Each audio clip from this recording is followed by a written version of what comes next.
Welcome everyone to Mental Health Mondays again. I am Lucian. I'm a mental health and wellness peer educator. I have been for about 2 years. And if you want to go ahead and introduce yourself. Hi, I'm Natalie. I'm an intern here as a peer educator. And today we are going to do a presentation on cleaning as self-care. Yes, so why is it not clicking? Okay. Okay. So clear space is a clear mind. So although that may sound cliche, it is true. Your physical space can affect your mental wellness if it's too dirty. This is not a reflection of you though, and a dirty space does not mean that you're dirty or lazy or slob. Things happen, life happens, and sometimes we forget about the importance of our physical spaces.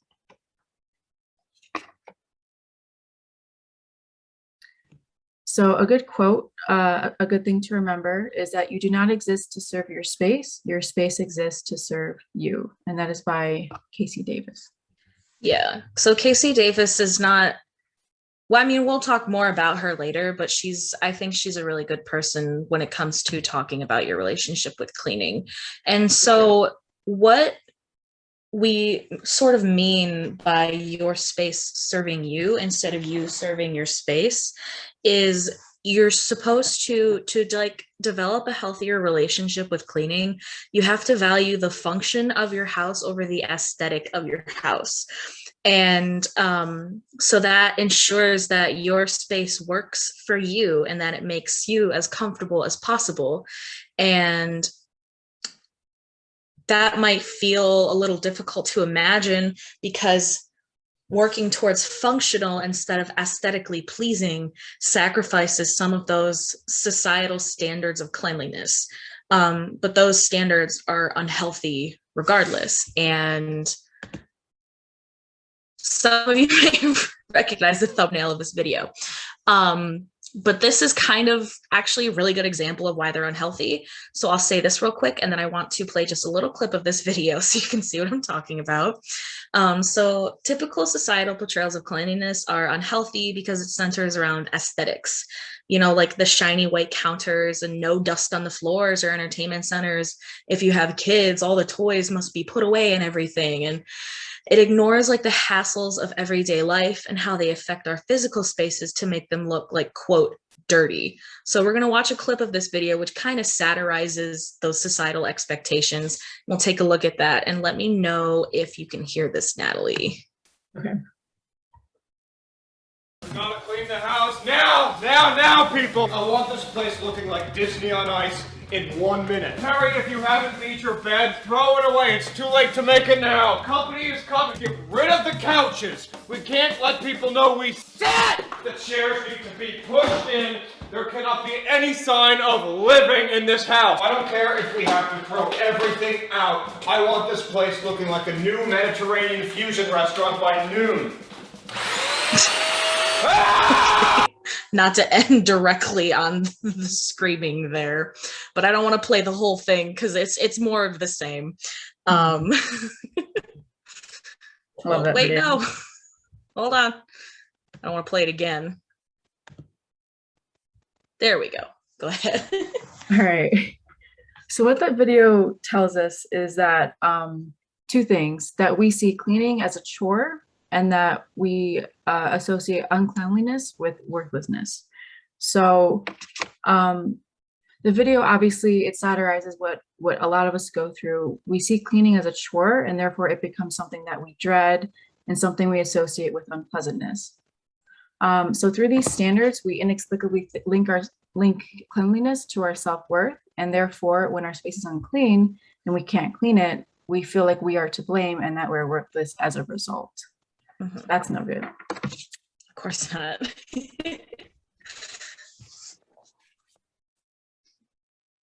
So let's break these myths. So cleaning is a form of self-care. So taking care of your space is a way to take care of yourself. It does not have to be beautiful to be functional. If you view cleaning as an activity to make yourself feel better rather than a chore, you will develop a healthier relationship with cleaning. So cleaning is morally neutral. So cleaning or not cleaning your space is neither good nor bad. It is not an indicator of your self-worth. If you see cleaning as a neutral activity, you can have more kindness with yourself if you don't meet those unattainable societal standards. So you have a real home in a real life. Your home is not going to be perfect. It's not supposed to be. Neither you nor your home exists to be perfect. Your home exists to be safe and comfortable, and that looks different for everybody. Right. So like something that I know that like the broad title of this is cleaning as self-care. But we're focusing more on like how to rethink your relationship with cleaning, because if you can't do that, it's really hard to see cleaning as an act of self-care, because we really beat ourselves up for not being able to clean sometimes. So trying to develop a healthy relationship with cleaning is like the biggest step that you can take. And there are a couple ways to do that. Now, one we just talked about is seeing cleaning as morally neutral. And that's really emphasized because rethinking in your brain that cleaning is good and not cleaning is bad it automatically links it to how you feel about yourself. So like if not cleaning is bad, then I must be bad because I'm not cleaning. So that's super important. Another thing is not cleaning everything at once. So it's always better to clean something than clean nothing, even if that something is very small. So like cleaning one room, cleaning one counter, sweeping one floor, it still counts. So like it's another facet of it being morally neutral. It's not good or bad to clean this amount or that amount. Having function over beauty is, again, harkens to those societal standards. Is your home lives to be functional and to comfort you and make you feel safe. It does not live to be beautiful or to be admired by others. It is your house for you and your family. We did talk about your space serves you. I don't think we need to touch on that again because we'll touch on it later. Again, I said cleaning something is better than cleaning nothing. And a big one is breaking down cleaning into different chunks, which is a little similar than not doing everything at once. And then a big one is it might seem silly, but to stop using the word chore and try using the word care tasks. So like you're doing a task that takes care of yourself. So if you stop seeing it as a chore, it can change the meaning of cleaning in your mind, which again might seem a little silly at first, but is genuinely very helpful. So something here that we're going to look at is the quote 5 things cleaning method by Casey Davis. And it is just a tad long, but I do want to watch the whole thing because it is super duper important to like understanding her specific relationship with cleaning and kind of get you to reflect on your relationship with cleaning. So I will play it and then we can talk about it.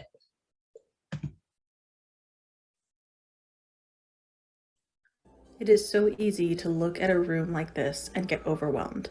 And for people with depression, ADHD, or maybe even just times in their lives like bereavement or postpartum, this can be the reality. What I do is I think to myself, there are only 5 things in this room. I start by moving some big things out of the way. And then I think no matter how much it looks like, there are really only 5 things here. There are trash, dishes, laundry, things without a place, and things that have a place that they need to go into. So I start by picking up all the trash. I just get a big trash bag and I walk around and I ignore everything except for the garbage. I stick the garbage in the bag, and when I'm done with that, I just put the garbage down. I don't take it out. I don't go to other rooms. I just put it all in a pile. And so you can see me walking around and putting all the boxes and the bags. This prevents me from getting distracted. I'm just aiming for a livable space, not for things being perfect. The second category is laundry. I grab a laundry basket, I walk around, I get up all the laundry and the shoes. And again, I don't take it anywhere. I don't go try to do the laundry. I just set it aside. Then I get all of the dishes and I put them in the sink. I'm not doing the dishes, I'm just putting them in the sink. This is the quickest way to get to a livable space. Then I'm going to pick a corner of the room and start putting away all the things that have a space. And that's going to take me a little bit of time, but it's easier to do because I don't have to think about things. So I'm going to pick this little play area here, and I'm going to put away everything that has a spot. Once I have done this to the play area, I'm going to move to a different area. So next I'm going to move over to my island and do it there, and then I'll move to the living room and do it there. And then the last category that you're going to see me tackle are things without a place. So when I come across something that doesn't have a place to go, I just make a big pile of things. And then when I'm done, everything in the room is clear except for this one pile. And then you can do things like sit down on the floor with a Netflix show or turn on a podcast that you really like. And it makes it a lot easier. So here I am, I've moved to the island. I'm still in this video on places that have a spot. And so you can see me sort of taking things and putting them away, or if it doesn't have a spot, I'm going to add it to that pile at the end of the island.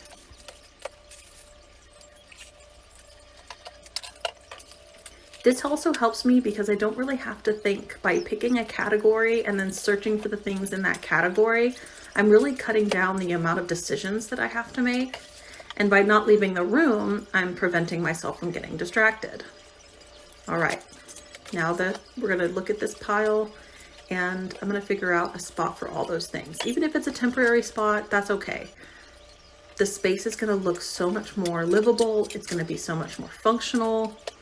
And then when I'm done with that, then I can take out the trash and put the laundry in the laundry room and do the dishes. Or I can save those tasks for another day.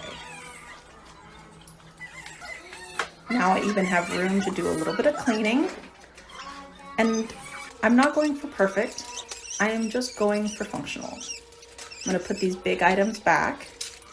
I might just set some of them out of the way for now. And there you go. This space will care for me well now. So I know that video was a bit long, but I really felt it was important to show the whole thing because just mostly the language that she uses is that she doesn't say that what she's doing is cleaning. She's creating like a livable space. She's going from an unfunctional room to a functional room, and it breaks cleaning down in a way that doesn't overwhelm. Of course, this method isn't going to use or be the same for everyone.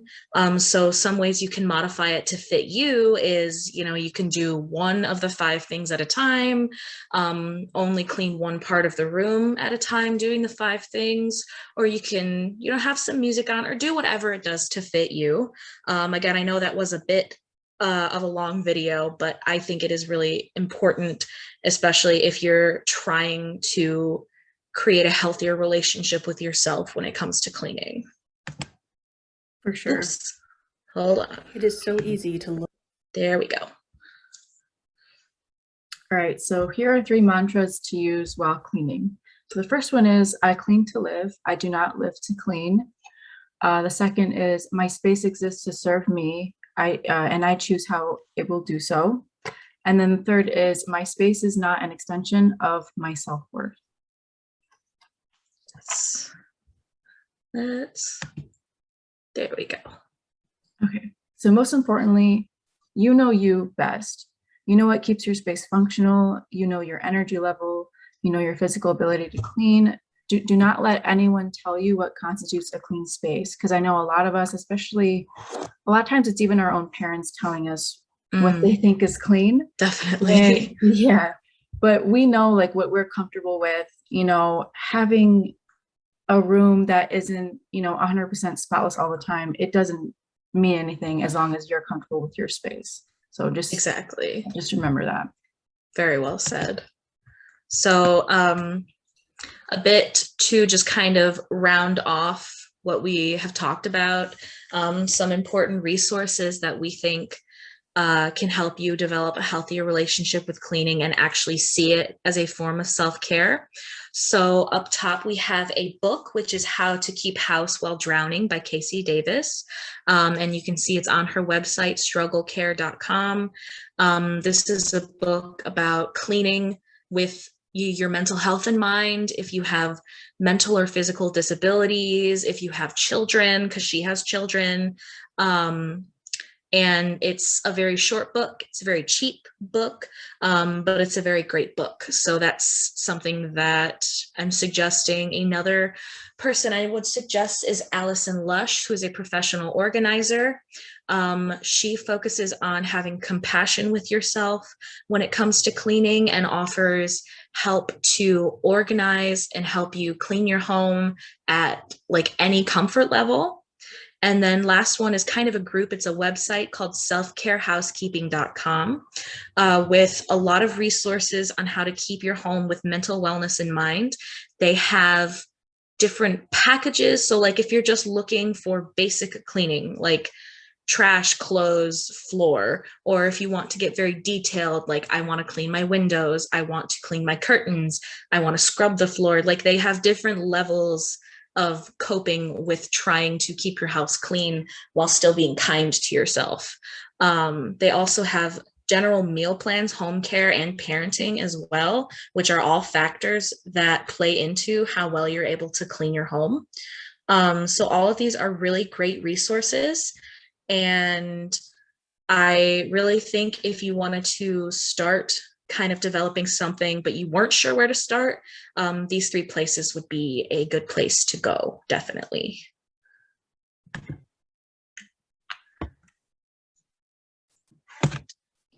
And that's about all we had. Yeah, go ahead, Natalie. I'm sorry. No, I was going to say that pretty much concludes it all.